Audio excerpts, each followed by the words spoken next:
Hey everybody, and welcome to the 12th episode of the Chainsaw Reacts podcast. Today's podcast is covering two topics, like last week's podcast. The first topic out of the two we're going to be discussing is, of course, our first official look at Jared Leto's Joker that was released yesterday on Twitter by David Ayer, the director of Suicide Squad. The second topic out of the two we're going to be discussing, which will be happening a little bit later in this podcast, is, of course, the Netflix exclusive Marvel's Daredevil TV series. I have not finished the series. It's not finished. I am currently in the middle of the series right now, but I want to give my first initial impressions, and then we'll finish the podcast after my talk about Marvel's Daredevil.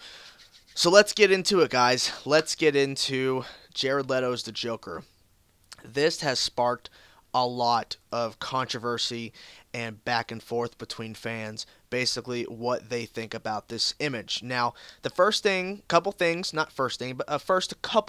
that I would like to say before I continue on with my positives and my negatives with this photo is, number one, it's a photo. This is not any footage. This is not his voice. This is not his performance. This is a photo released in basically the anniversary of the Joker being around for 75 years.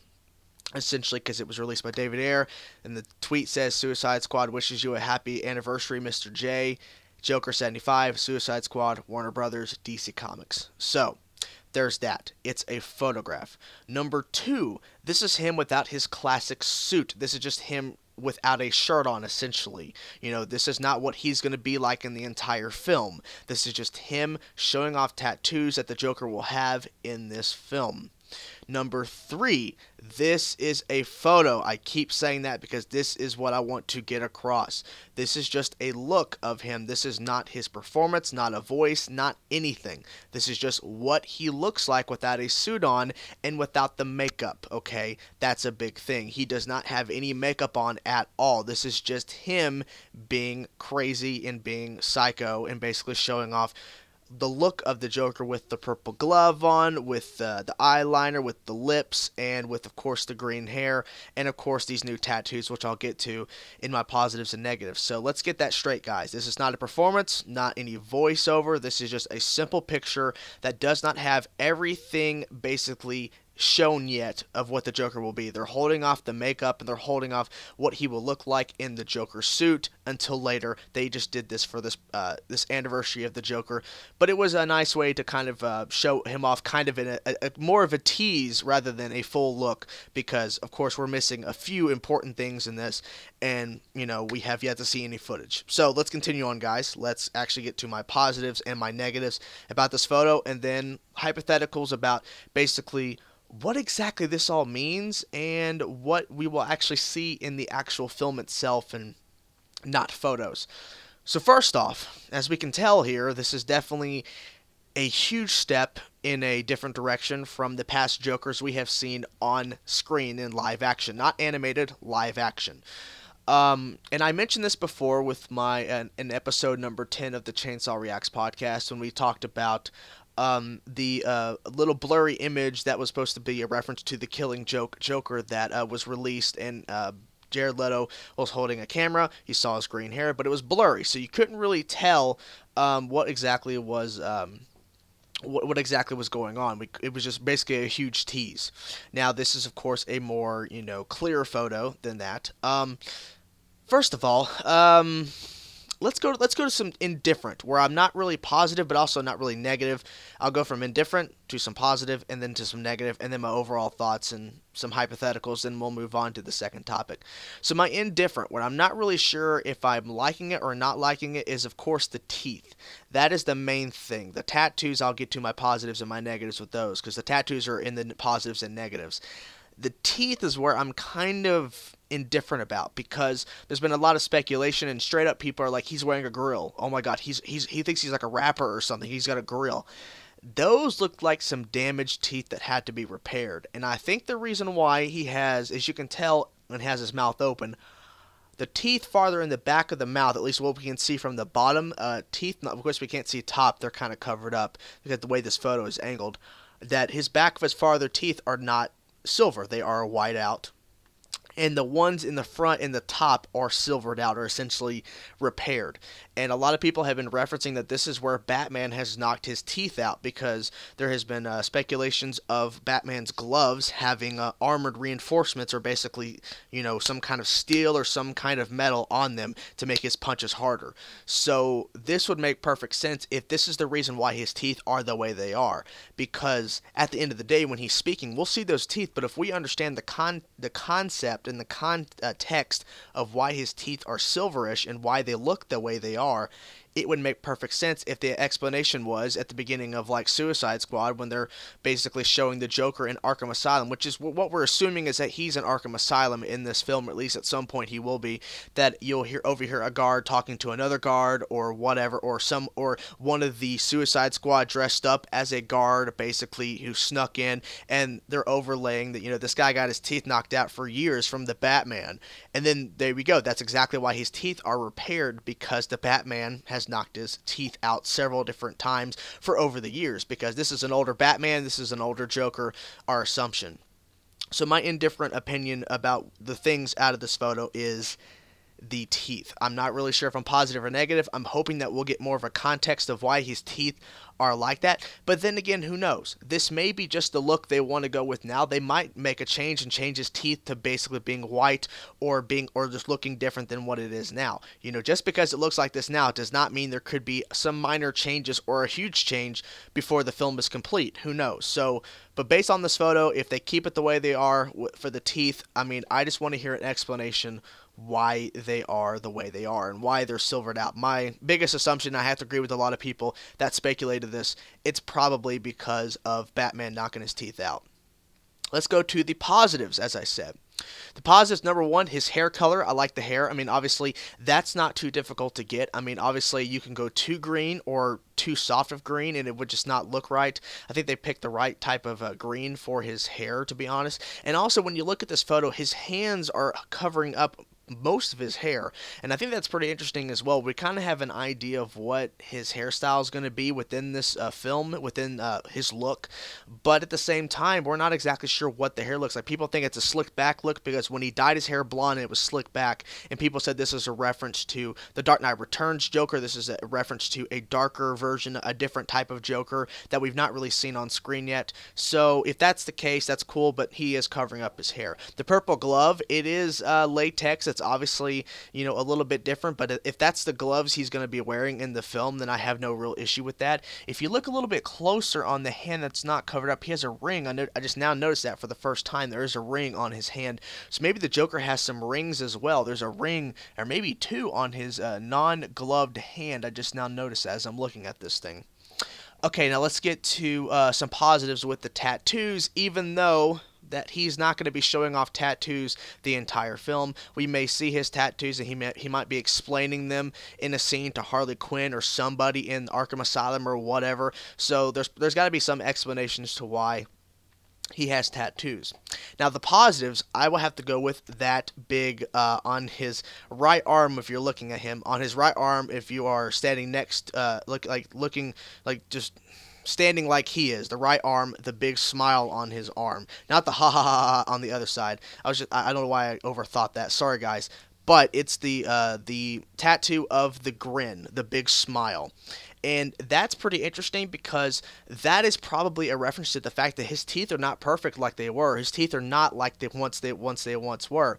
So getting them tattooed on his arm to kind of cover it over his mouth would be a very interesting tactic, or maybe a very different type of Joker thing where he has a tattoo of what his teeth used to be, and maybe he'll use that as a ploy against Batman, saying this is what you did to me. If the hypothetical that Batman knocked him out and that's why they're silver, he could show that this is what I was before you.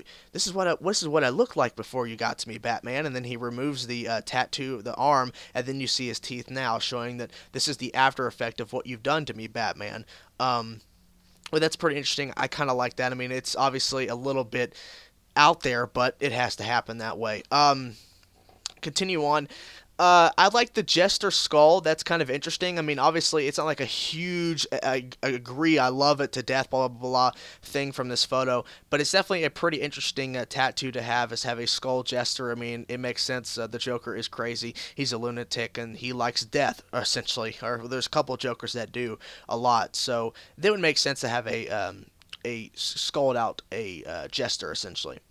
To some, well, basically another positive. You see the deck of cards up on his shoulder there, above the ha ha ha ha's on his other side of the chest there. I like those. I mean, obviously, it's kind of hard to see what they are from here, but they're pretty interesting nonetheless. There's also a couple other tattoos we can't really see. There's one below to the corner of where the skull Jester is. It's a C and S. I'm not really sure if that's an M below it. And there's also a tattoo on his stomach as well that we can't really tell what that is. But yeah, so far we're only going to be talking about what we can see. Okay, so to the negatives, essentially, that I want to get to. First of all, that damaged on his forehead. That thing, I really don't understand that. I really just don't. I don't know what exactly to think of that. It's a very interesting font, first of all, and why would he put that on his head? Is that because his brain is damaged, his head is damaged, his whole entire body is damaged? There has to be a very good explanation to why he wants a tattoo on his head like that. So I'm really hoping within the actual film itself there's some explanation to these tattoos, but that damaged one, to me, just kind of really makes me just confused more than, anything else. It just really looks confusing to me. The ha ha ha ha ha ha on his arms and on his chest, to me, just seems like that at that point it's kind of why. It's not really, I'm not really thinking in terms of over the top or too out there. It's just like, why would he want that? Why would he want ha ha ha ha on his arm and on his chest? I just don't understand. And as you can tell, it's a little bit different looking on his arm compared to his chest. His chest is more bolded out and darker, whether on his arm it's kind of lighter, going farther up to his hand. I mean, farther up on his arm from what we can see in this photo, it's a little bit darker, and then as it goes down, it gets smaller font, and then it gets lighter. So that's pretty interesting, but I just don't understand the concept of why that is. And I think that with this, this Joker is going to be a lot different than previous incarnations of Joker. And I said this on a comment on, because I follow a bunch of movie-related groups and Batman Facebook groups and all that. Batman, Sons of AMC, AMC Movie News, all that kind of stuff, and Schmoville, and all those different movie groups that are out there on Facebook. And I commented this, and I agree with this full-heartedly, because I mentioned this before on the podcast 10, talking about the Jared Leto picture, that I want a Joker I want Jared Leto's Joker to be out there. I want it to be completely different than the past incarnations of the live-action Joker we have seen before.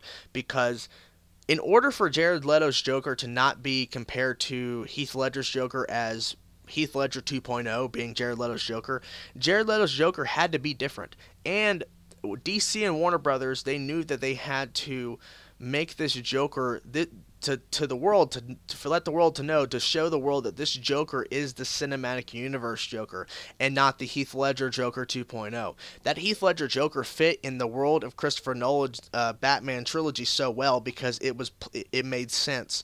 The guy that was playing Batman, Christian Bale, is definitely a different Batman than Ben Affleck's Batman. So in order for this Joker to work, this Joker could not be a carbon copy of Heath Ledger. This Joker had to be different. It had to be standoutish. It had to be an older Joker. It had to be a Joker that has been through a lot of years dealing with the Batman. So this makes sense to me in the end, that this is the Joker they want to go with. Obviously, there's a lot of controversy. I understand that.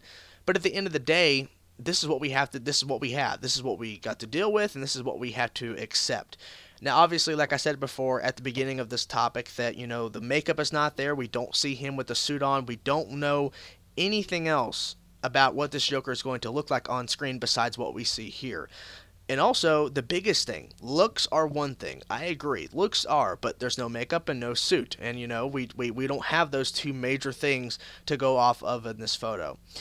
The other biggest important thing, which I think is a little bit more important than looks, is the performance of the Joker.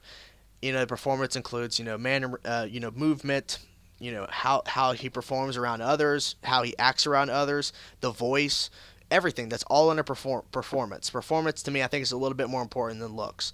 The performance is going to sell this Joker. I think the look of this is going to put off a lot of people, and it has. And it's going to put off more and more people that see it, but it's also going to bring more and more people on board to see this new type of Joker and this standout Joker and this Joker that's completely different look-wise, and basically what we interpret is going to be different on screen-wise compared to past live-action versions of Joker. So there's that. I think performances that we're going to be seeing, scenes, footage, trailers, we actually get to hear the Joker's voice, we actually get to see him with the makeup and the suit. I think that will change some people around. But who knows? It could completely push more and more people away, saying it's too much, they already ruined it with the photo, and that's fine. But I think as much people that are disappointed or disgusted by this photo, there's also the same amount of people that are positive and want this Joker to succeed. For me personally, I'm not going to sit here and say I want Joker to fail. I want Jared Leto to fail. I want Joker to succeed in the cinematic universe. Would I have personally picked the Joker to have tattoos in the DC cinematic universe if I was the director and I get to decide that? No. But I'm not the person envisioning this cinematic universe. I'm not the person thinking about the whole big picture of the villains and the heroes and all that stuff. I'm just the person that has been a fan of DC and Marvel for years and actually get to see these villains and heroes from both Marvel and DC come to life. So when it comes to the Joker here, we've seen our past Jokers. We've seen, our Jack Nicholson. We've seen our Heath Ledger. Sorry about the noise, guys, for if you've heard the noise there. And also we're about to see the Jared Leto.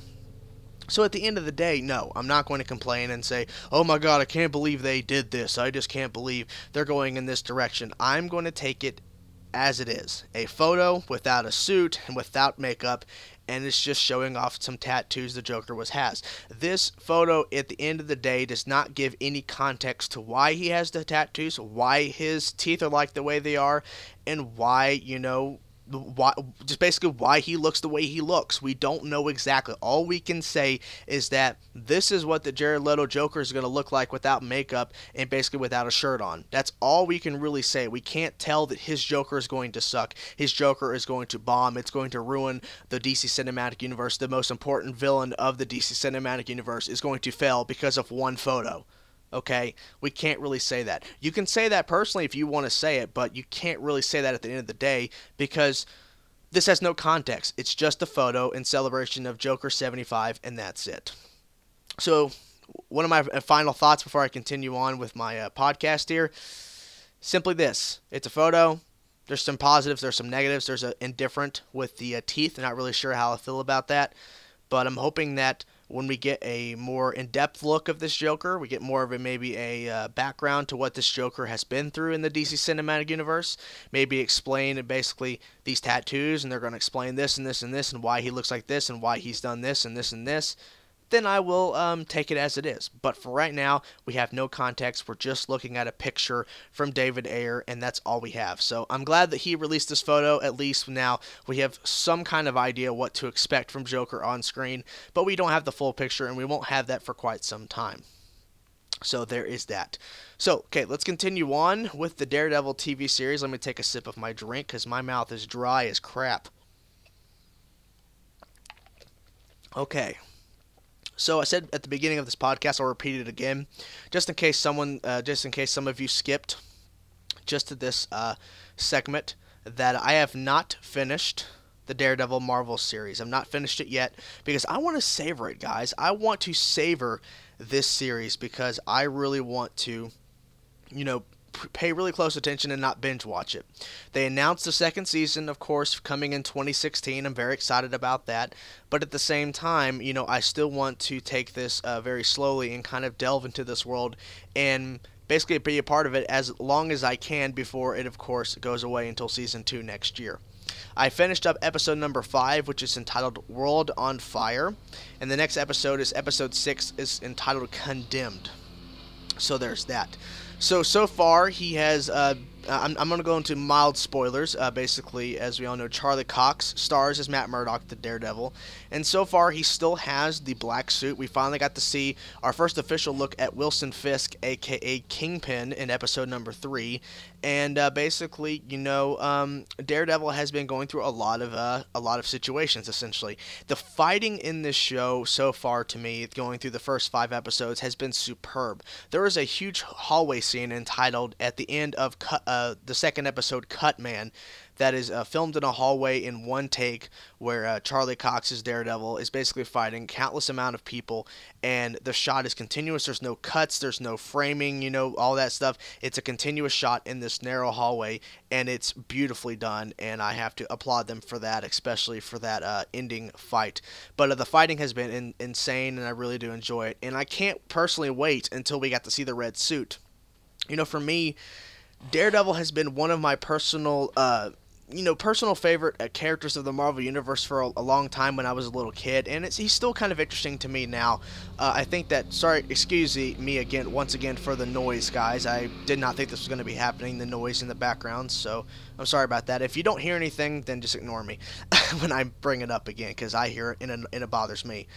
But, for the past couple years, I've been mainly focused on the Marvel Cinematic Universe and, all that kind of stuff. So the Daredevil kind of went pushed to the side because Daredevil had his movie with Ben Affleck in 2003. I think that's when it was released. And that Daredevil film just flopped, and it was a horrible film. And, it didn't make me lose interest in the character, but I kind of lost touch with the character, and I'm glad that Marvel has it back. So props to Marvel for making this series. This series is TVMA, if you did not know already, if you don't know, and they really do push the boundaries. I mean, there is some pretty messed up and bloody stuff in the show, especially one particular scene with Wilson Fisk, a.k.a. Kingpin, that was pretty brutal, and something that you don't see in a Marvel cinematic film. Let's put it that way. It was pretty dark. That really pushed the TVMA to its full extent.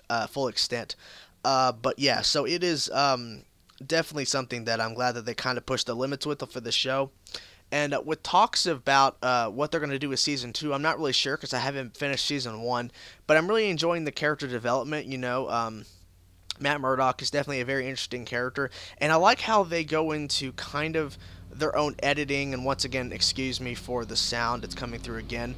But basically, it's interesting how they kind of show his more heightened ability to hear and his heightened ability to sense heartbeat, and if people are, a little anxious or if they are lying, essentially. I like that because it shows that, why Daredevil is a very unique character and why Matt Murdock is a very unique person. He has lost his he has lost his ability to see, and he's blind, but it really shows that when he goes blind that a lot of his other heightened senses get really high, and basically he becomes a very supernatural type person where he can just detect things that no other person in the world could really detect. It's a very strange thing, but they really use it very well to where he can tell when someone's heartbeat is racing higher than normal because of a particular situation, or if he overhears someone in a faraway room. So that's very cool how they show that off in the show.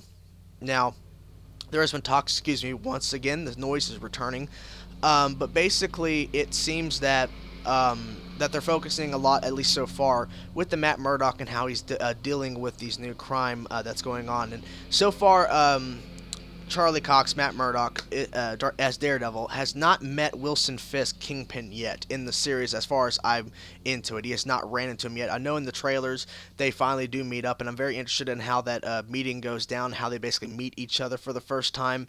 But for right now, they have not met yet. But there has been some Marvel Cinematic Universe tie-ins, which I think was pretty cool. There was a mention of a man in an iron suit or a guy with a hammer, so that was pretty cool how they referenced that.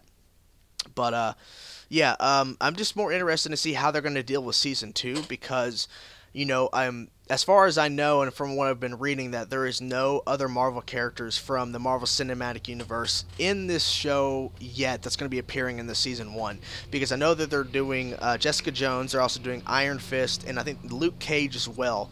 So, I'm not really sure if there's any more characters that are going to be popping up in this show, but if If season 2 comes along and they introduce other characters from that they're doing the Marvel Netflix shows, that'd be kind of cool. I know that Charlie Cox, who plays Daredevil, has mentioned that he would like to have a Daredevil film and basically do a cameo in Captain America: Civil War. I personally wouldn't matter. It wouldn't. I think it'd be kind of cool actually if they did bring in Charlie Cox to do a little scene or something in Captain America: Civil War. But they're having so many characters in that film, I'm not really sure if that would be a good suggestion. But it could possibly happen. Who knows? But the show so far to me has been a very interesting one. I do like the tone they went with, a darker tone, which I think is, what they should have done with this character. Because I think if they would have did Daredevil, excuse the noise, guys, if they would have did this Daredevil show in a TV-14 or something like that, I think that it would have still been accepted by a lot of fans, but I think that the creativity and how they really pushed the limits would have been kind of not there because they couldn't really do too much. If this show was on ABC or something like that, or another network that was on regular television, there's some stuff they could not show. There's some stuff they would have to change around because they couldn't show that on network television, but with them being on Netflix, it kind of makes it a more unique show into where it can kind of be on its own. So with this set as a precedent for the Marvel Netflix shows, do I think that Iron Fist and Jessica Jones and Luke Cage is going to be a TVMA? Possibly. Will we get to see Daredevil in those shows? That'd be kind of interesting as well, because we actually get to see, what he's been doing in between the first season and the second season. I believe they're doing Jessica Jones at the end of 2015, and then 2016, sometime, they didn't announce when, they'll have a second season of Daredevil. But who knows exactly what that's all going to be about. But I hope that they introduce. Excuse the noise once again, if you're hearing it. I keep saying that, guys. I'm sorry, but it's a problem. It's bothering me. But the Daredevil show, I'm interested if they're going to be introducing some more villains in season 2, because right now the main big bad guy is Kingpin, and the other guys are kind of just Russian guys that are kind of there. So I'm hoping that they kind of introduce some characters, some villains into the second season of Daredevil that will make the show stand out and make it more accessible, and maybe bring in some more Marvel characters like heroes into the show from time to time into the second season to kind of switch it up. But for what it is, I'm enjoying the show so far. I'm enjoying what they've done with it, and I think that they have a successful show here, and of course they had to have had a successful show because they're making a second season out of it. So that is my thoughts so far about the Daredevil. I'm enjoying the character development. I'm enjoying what they've done with the character, and I can't wait to see him in the red suit. He's not in the red suit yet, but I can't wait to see that. And I do like the black suit. It's kind of easy to say, oh, it's crappy and all that stuff, but I kind of like the black suit for what it is. But I'm ready for him to do the upgrade. So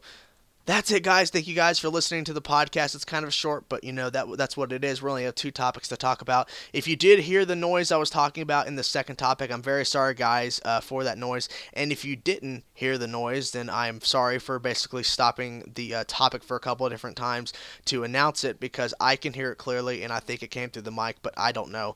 But anyways, guys, thank you guys for listening, and thank you guys for checking out the podcast. Make sure you check in the description for a link to the playlist of the past podcast to go listen to some past ones if you're curious. So anyways, guys, thank you guys once more. Peace.